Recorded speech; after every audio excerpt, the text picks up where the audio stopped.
Greetings. This is Jeff Riddle. I'm the pastor of Christ Reformed Baptist Church in Louisa, Virginia. And in this episode of Word Magazine, I want to look at an article, do a little bit of a review of an article written by a man named Edmund Gallagher. And the article is titled Paul and the Septuagint Canon.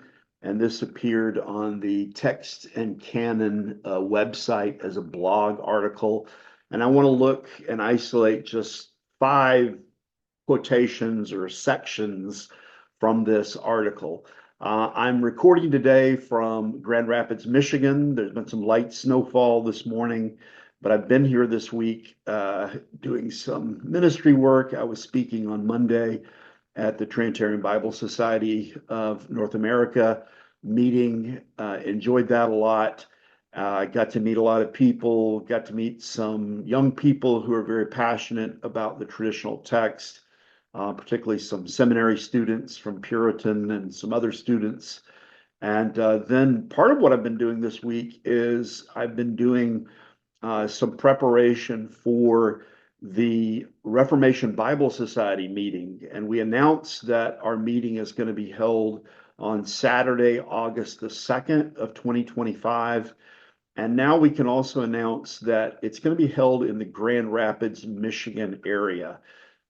Yesterday, I was out visiting several venues. Grand Rapids is a city that has a lot of Christian heritage, particularly from Dutch Reformed circles, and it has a number of seminaries and colleges and universities. And we were visiting yesterday some of them and scoping out the place where the conference will be held. For sure, we can say, God willing, that it will be held in Grand Rapids.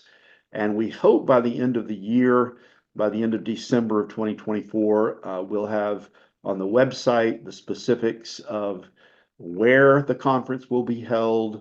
We'll probably also have the Eventbrite registration will be up and running, and you can register for the conference. And we've already announced the conference theme is going to be on the book of Revelation, issues related to the text and the canon of the book of Revelation. Last year, we were looking at the Old Testament. We were looking at the Septuagint.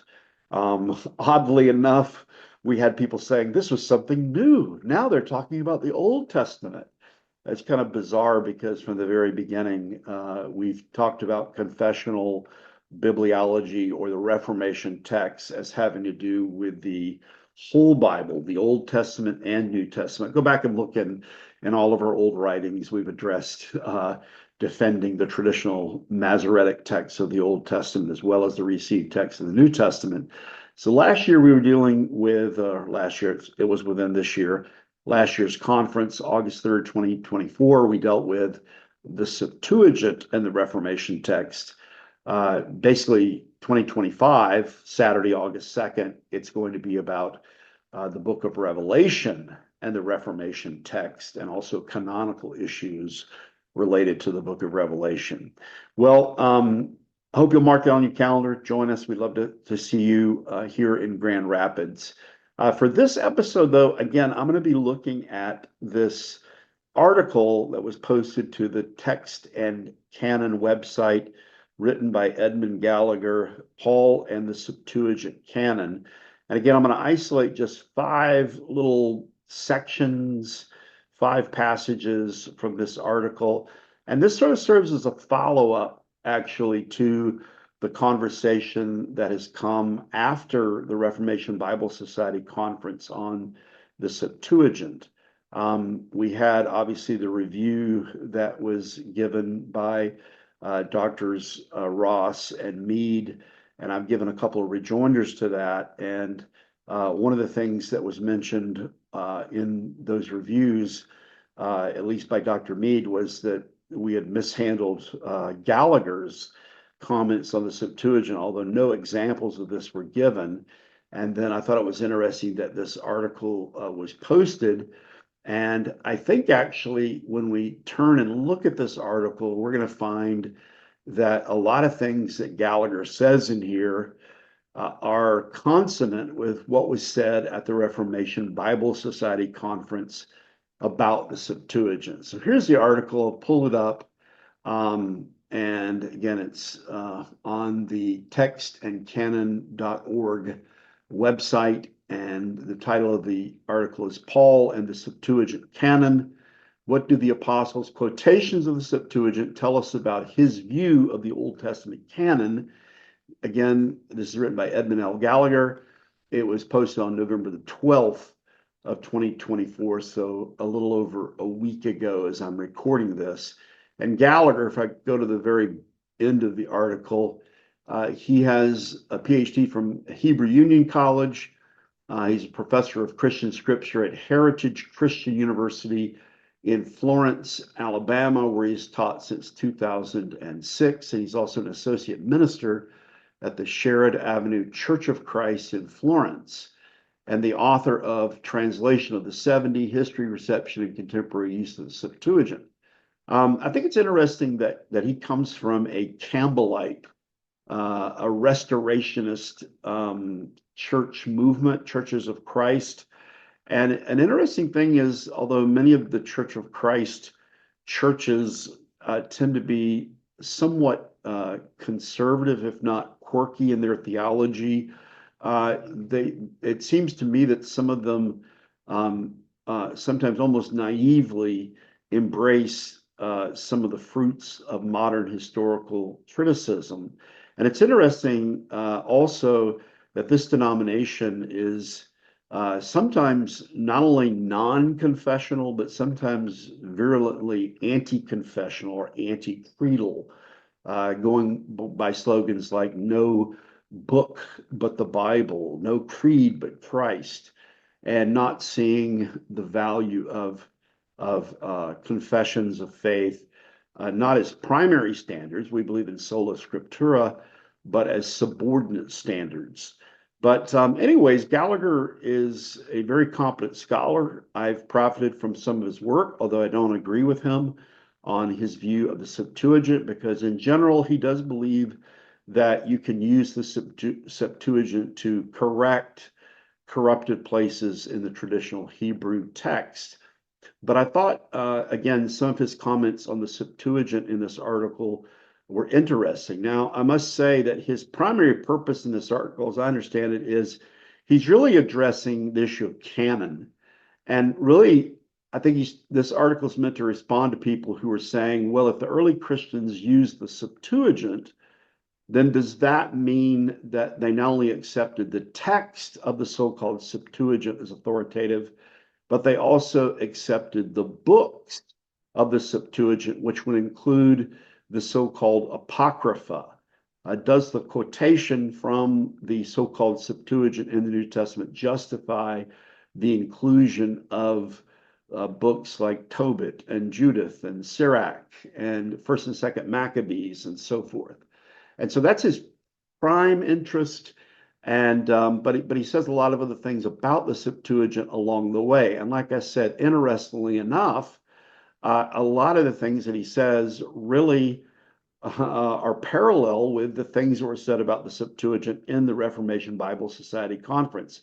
Ross and Mead tried to suggest that we were presenting some kind of obscure obscurantist view of the Septuagint when we were saying, for example, that it was not in use at the time of the apostles, that really most people's understanding of the so-called Septuagint as a standard document comes from the modern period and the ubiquitous access that people have to the Ralph's edition and so forth. Or when I suggested in my paper that there was no uniform Septuagint, and so the quotations that are in the New Testament do not uniformly come from the Septuagint. I actually quoted Gallagher's book in relationship to the quotations of Paul, even though I was accused of special pleading or cherry picking passages and not dealing with contrary passages. I had pointed to Gallagher's book, his book, the translation of the 70. It doesn't have the in front of it. But anyways, let's go ahead and look, if we can, at just 5 sections. And let's just start off with the opening paragraph. I'm not going to read through the whole article. I'm just going to select 5 passages. So here's the beginning. Here's the way the article starts. The Apostle Paul quoted scripture more than 100 times in his 13 canonical letters, but he never identified the version of scripture that he used. Why bother, you may think? Everyone knows he used the Septuagint, the LXX. He was obviously not quoting scripture in the original language because he was writing in Greek, not Hebrew. So he had to quote a translation. The Septuagint was the obvious choice. And so Gallagher starts off by talking about the person who says, Paul must have quoted the Septuagint. Just look at the comment section for that initial review or response to the Reformation Bible Society that Mark Ward posted to his website with Ross and me, and read the comments and notice how many people on there were saying something just like this. Of course, the apostles were quoting from the Septuagint. And this is what Gallagher continues to say. There are problems with the simple statement that Paul quoted the Septuagint. However, and this essay focuses on one. Did Paul know he was quoting the Septuagint? So the first of these 5 quotations simply points out that it is problematic to say that Paul was quoting the Septuagint. And so let's move on now, and let's go to another quotation that section I want to look at. And this comes from this little section on Septuagint in early Christianity. And so here's what Gallagher says. So how did the Septuagint or LXX come to refer to more than just the Torah in Greek? It was Christians who expanded the scope of the translation to include all of Jewish scripture in Greek. According to the first Christian to mention the translation, Justin Martyr, in the mid-2nd century, the translators assembled by Ptolemy produced a Greek version of all of Jewish prophecies, not just the Torah. Justin told the story of translation in his first apology. Here he's making the point that prior to Justin Martyr, all the references to the writing of the 70 was to the fact that they had translated the Pentateuch, the first 5 books.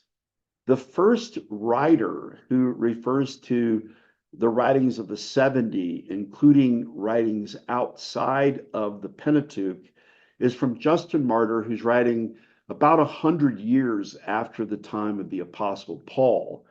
And this just hammers home the point that I made in my lecture at the Reformation Bible Society, that the idea of the Septuagint as a translation of a uniform translation of the entire Old Testament is a product of the Christian era. And in other words, there was not a uniform so-called Septuagint translation of the entire Old Testament at the time of the apostles. And this undermines the idea that the Septuagint was the Bible of the early church, or the Pew Bible of the early church, and this justifies using it to correct the Hebrew. So this is our second. Let's go on and look at our third of 5 little passages that I want to single out.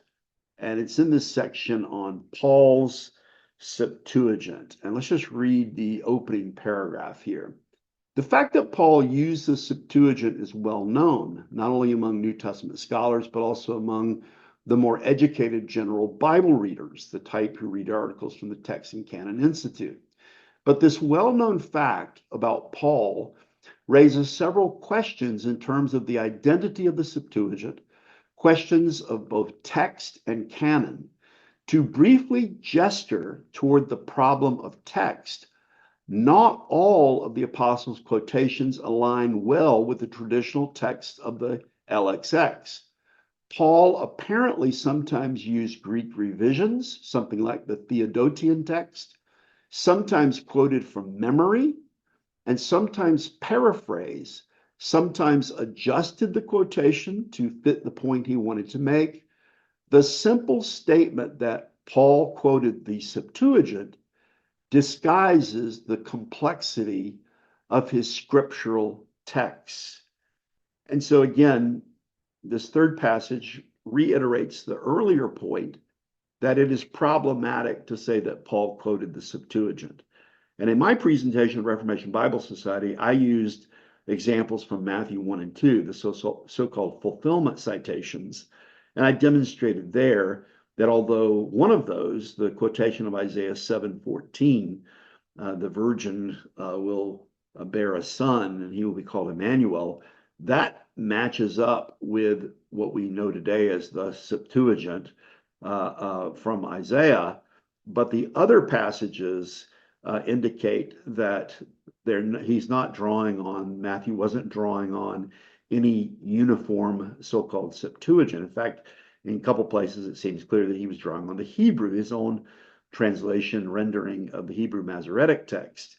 And Gallagher is saying the same thing could be said of Paul's use of the Septuagint, although there are places where he makes quotations that seem to be in line with what we know today as the Septuagint of the type that is found in the Ralph's text that is a reflection of the Greek Old Testament translation that is found in the uncials like Vaticanus, Sinaiticus, and Alexandrinus.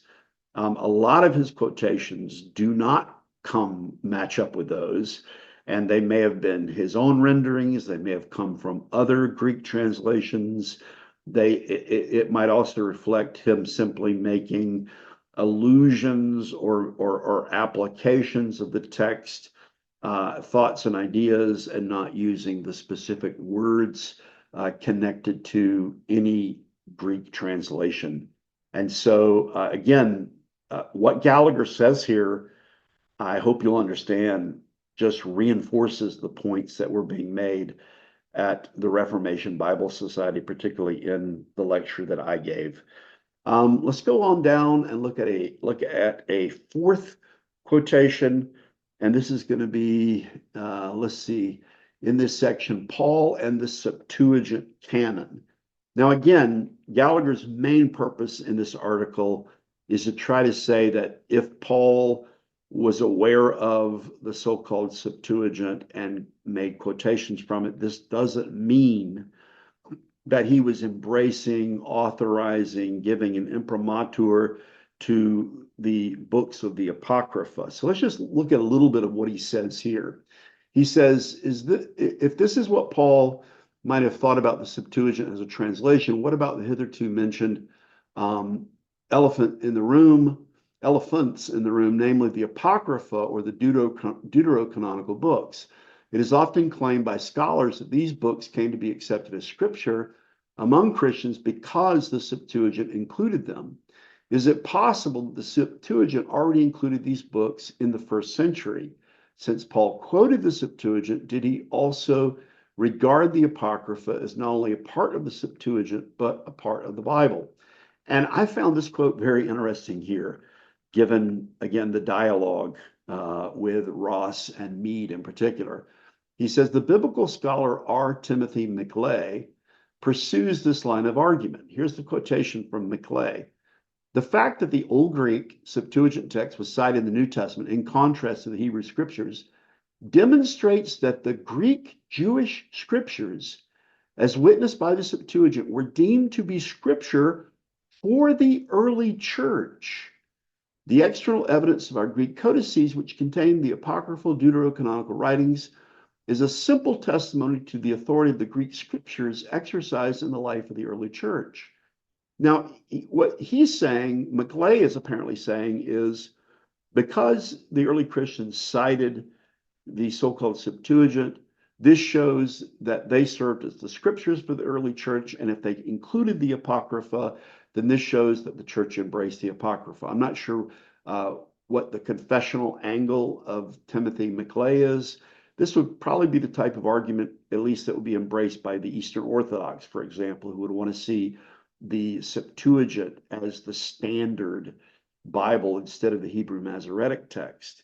But what I find interesting is here is someone saying that the Septuagint served as the scriptures for the early church, and therefore it was authoritative.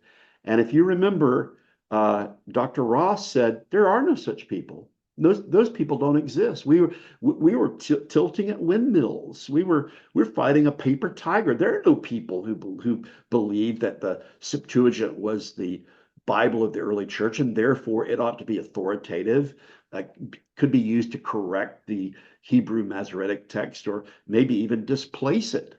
I thought that this person didn't exist. Well, look, we found another person, R. Timothy McClay, who is making this type of argument. Let's go on and we'll look at the fifth and final quotation. And I'm going to take this from the conclusion. Here's the conclusion that Dr. Gallagher made to this article. He said, did Paul know he was quoting the Septuagint? It's impossible to say. He may have realized that some of his quotations of the Pentateuch would have been considered by some of his contemporaries, for example, Philo, but not Josephus, as quotations of an inspired translation made for King Ptolemy. There is hardly any reason to think that Paul would have associated this view with the Greek Isaiah, even less for the Greek Tobit. To the extent that the Septuagint was a concrete object in the first century world of Paul, it was the Greek Pentateuch. The other books, including the Apocrypha, were incorporated into the Septuagint only a century or more after the apostles' death. So the point that he's making here, the argument he's making here, is that the Septuagint, as he puts it, as a concrete object at the time of Paul, would only have included the Pentateuch, and it would not have included the writings outside of the Torah, outside of the Greek translations of the Hebrew Torah. So I find this article very interesting. It's certainly in line with what was said at the Reformation Bible Society meeting about the Septuagint. We would still hold, along with the classic Reformers and the Protestant Orthodox, with Turretin, with John Owen, with Whitaker, with von Maastricht, that the Septuagint should not be used to correct the traditional Hebrew text. And these little snippets that we've seen in Gallagher show us that it is problematic to say that Paul quoted the Septuagint first. Secondly, that the Septuagint, as encompassing the entire Old Testament, was a development of the Christian era and was not a phenomenon of the apostolic times when the New Testament was written. Third, Paul did not uniformly quote from what would be called today the Septuagint.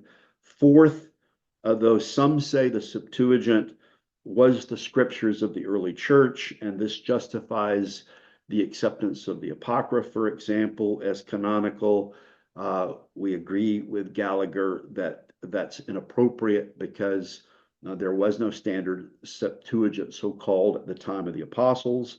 And then fifth and finally, the Septuagint as a concrete object, as Gallagher puts it, at the time of the apostles, would have only consisted of the Pentateuch and not the other books of the Old Testament. Well, I hope you've enjoyed this little very brief survey of this article, and I hope you're enjoying this ongoing conversation about the Septuagint. We're really delighted that our conference in August of 2024, the first Reformation Bible Society conference, has kicked off many conversations about the Septuagint. And we hope those conversations will continue, but we're also looking forward to next year when we have the conference on the text of the book of Revelation and the role of Revelation within the Christian canon.